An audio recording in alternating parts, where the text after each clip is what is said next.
abokina. Ya mutum. Wallahi na zo. Ya garin ne. Karo wallahi. Ya kwana biyu. Wallahi da godiya. Wallahi ka san me matsalan?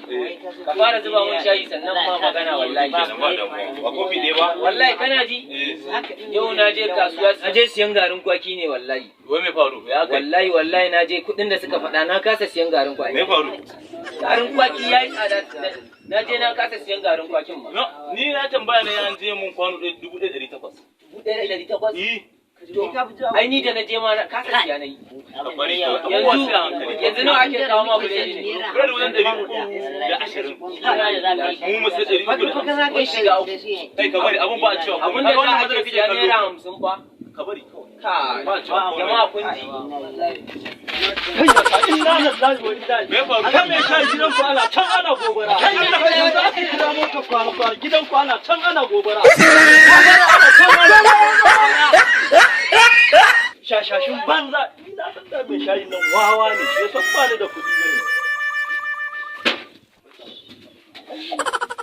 Ba ni da kuɗi ne. Dan iska. Gidan uwarsa tsada ta yi.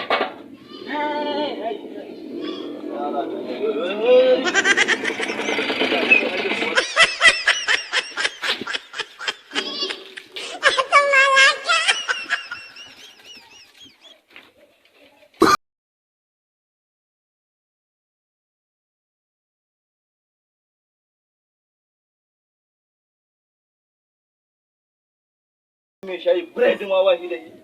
Ai wallahi da ma zan samu kwai wallahi na fahi wajen 10. Lalle wani 10 na 10. A ce dinan ne. Yaman tambaye mun bane. Ina bakin cikin wai in leko in zo wai bani da kuɗi wai me shayi. Bashi ma na tambaye shi amma kai da man ƙarya kai mana?